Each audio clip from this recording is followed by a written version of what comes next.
ఈరోజు నేను చూపించే ఈ రెసిపీ వచ్చేసి పచ్చి పులుసు అండి. పాత కాలం పద్ధతిలో అమ్మమ్మ నాన్నమ్మలు చేసుకునే పచ్చి పులుసు మెథడ్ని పక్కా కొలతలతో నేను మీకు ఎలా చేయాలో డీటెయిల్గా ఎక్స్ప్లెయిన్ చేయబోతున్నాను. వీడియోని ఫస్ట్ టైం ఎవరైతే చూస్తున్నారో welcome back to my channel ధనాస్ vlogs. ఈ ఛానల్ని ఫస్ట్ టైం చూసే వాళ్ళందరికీ చిన్న విజ్ఞప్తి అండి. నా వీడియోని మీరే ఫస్ట్ టైం చూస్తున్నట్లయితే please subscribe my channel and thanks for watching అండి.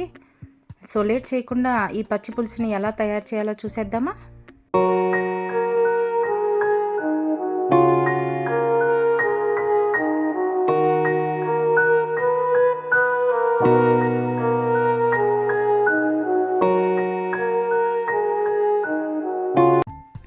ముందుగా ఈ పచ్చి పులుసు తయారు చేయడానికి 2 మీడియం సైజ్ ఆనియన్స్ తీసుకున్నా నేను.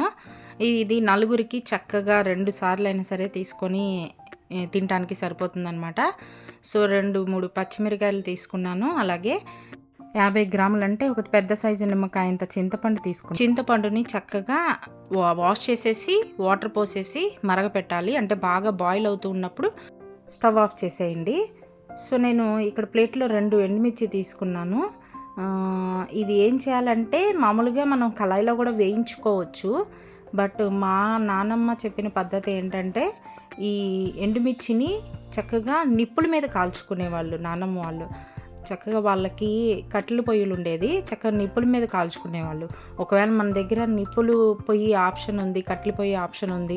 ఇప్పటికీ కూడా కొంతమంది వెన్నీళ్ళు కాసుకుంటూ ఉంటారు కదా పల్లెల్లో, అలాగా వాళ్ళకి బెస్ట్ ఆప్షన్ ఏంటంటే చక్కగా ఈ నిప్పుల మీదే ఇలాగా కాల్చుకున్నారంటే మంచి స్మోకీ ఫ్లేవర్తో ఉంటాయి. సో ఇది కంపల్సరీ ఫ్రెండ్స్, ఇదే మెయిన్ హెడ్ అనమాట, దీనికి చెప్పుకోవచ్చు మెయిన్ ఇంగ్రీడియంట్ అని. ఈ ఎండుమిర్చిని చక్కగా స్మోకీగా వచ్చేంత వరకు మంచిగా కాల్ చేసుకోండి. క్రిస్పీగా అయ్యేంత వరకు ఫ్లేమ్ మీద పెట్టేసి సన్నగా పైన కాల్చండి. కరెక్ట్గా దానిపైన పెట్టేయకండి. ఇలాగా ఏదైనా పట్టుకర సహాయంతో ఇలా పట్టుకొని చేయండి, జారిపోతూ ఉంటుంది. మళ్ళీ ఇలాగా చక్కగా అలా నల్లగా అయిపోయేంత వరకు మంచిగా కాల్ చేసుకోండి. అప్పుడే మనకి బాగా లోపల దాకా మంట వెళ్ళి చక్కగా కాలుతాయి అన్నమాట. ఈ విధంగా 2 ఎండుమిర్చిని నీట్గా కాల్ చేసుకున్నాను నేను. సో ఇది ఫస్ట్ కాల్ చేసుకొని పక్కన పెట్టేసుకుంటే ఇది చల్లారిపోతుంది కదా, అందుకని ఫస్ట్ నేను ఇది కాల్చి పెట్టేసుకున్నాను. దీన్ని ఎప్పుడు వాడాలనేది నేను చెప్తాను. నెక్స్ట్ ప్రాసెస్ ఏంటో చూద్దాము.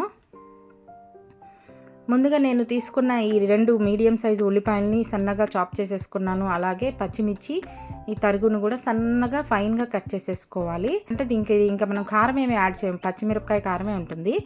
ఈ చింతపండు కూడా ఆరిపోయింది, చక్కగా ఇలాగా చేత్తో పీసేసుకోవాలి. ఈ పచ్చి పులుసు ఎండాకాలంలో బెస్ట్ రెసిపీ అనమాట.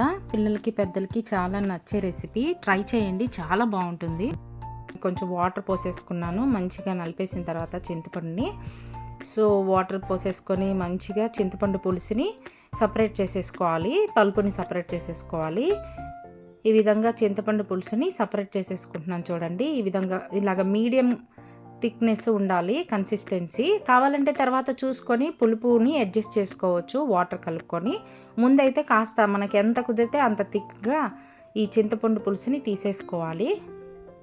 ఇది మీ అందరికీ తెలిసే ఉంటుంది కదా, కనీసం వంటలు వచ్చిన వాళ్ళకి, ఒకవేళ రాని వాళ్ళకి తెలుస్తుందని నేను డీటెయిల్గా చూపిస్తున్నాను ఫ్రెండ్స్.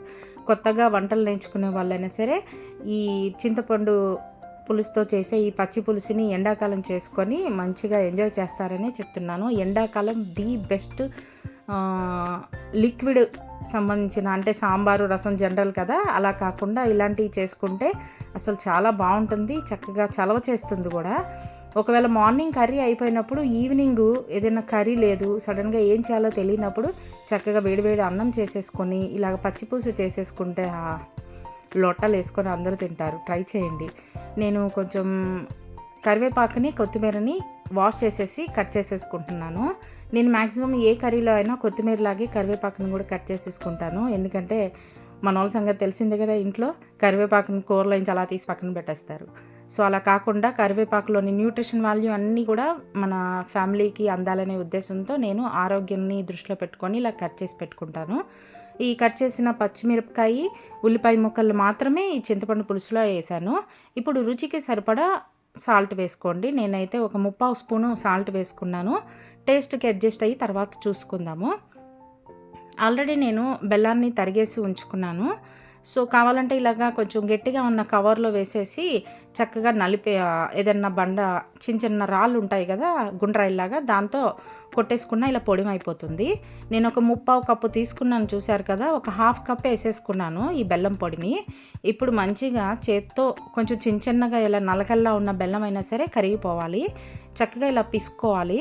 కొంచెం కష్టమే, బట్ తప్పదు. ఒకవేళ మీకు ఇలా కష్టంగా ఉందంటే ఇంకొక చిన్న టిప్ ఏంటంటే పచ్చిమిరకాయలు యాడ్ చేసుకోవద్దు. ఫస్ట్ ఆనియన్స్, బెల్లము ఈ చింతపండు పులుసులో వేసుకొని ఉప్పు వేసుకొని మంచిగా పిసికేయండి. బెల్లం మంచిగా కరిగిపోవాలన్నమాట. అలా నలిపినప్పుడు ఏమవుతుందంటే అన్ని ఇంగ్రీడియంట్స్, పులుపులో చింతపండులో ఉన్న పులుపు, బెల్లంలో ఉన్న తీపి, ఆనియన్లో ఉన్న పవర్ ఏదైతే ఉంటుందో సాల్ట్ అంతా మంచిగా బ్లెండ్ అయిపోతుందన్నమాట. ఇప్పుడు టేస్ట్ని అడ్జస్ట్ చేసుకుంటున్నాను, నేను కొంచెం టేస్ట్ చూస్తున్నాను. సో పులుపు కాస్త ఎక్కువైనట్టు అనిపించింది, కాస్త ఇలాగ వాటర్ కలిపేసుకోవాలి.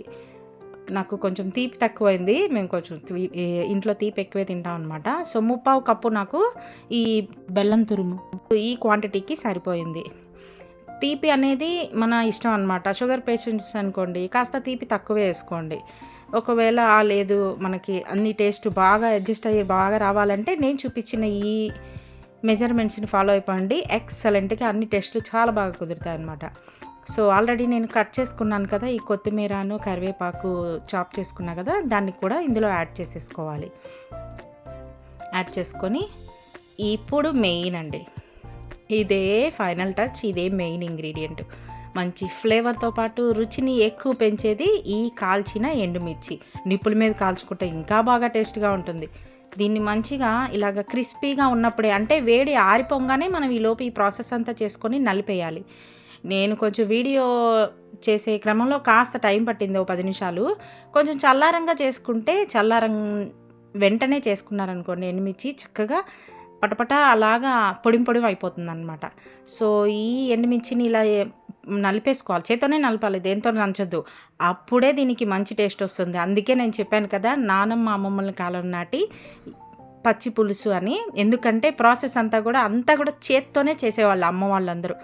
ఇప్పుడు స్పూన్లు, ఆ మిక్సీ గిన్నెలు అవి వాడుతున్నారు, కానీ అసలు ఇదే కరెక్ట్ అయిన పద్ధతి అనమాట. అంతేనండి, అయిపోయింది, నిజమే. ఈ విధంగా రుచికరమైన మన పచ్చి పులుసు, ట్రెడిషనల్ పచ్చి పులుసు రెడీ అయిపోయింది. దీన్ని మనం అన్నంలోకి తీసుకోవచ్చు. అదే నాన్ వెజ్ తీసుకుంటే ఏదన్నా రోస్ట్ ఐటెం చేసుకొని తీసుకోవచ్చు, లేదంటే వెజ్కి కూడా చాలా బాగుంటుంది పులగన్నంతో. ఫ్రెండ్స్, ఎలా అనిపించింది మా రెసిపీ? నచ్చిందా? నచ్చితే please like, share and subscribe my channel. Thanks for watching.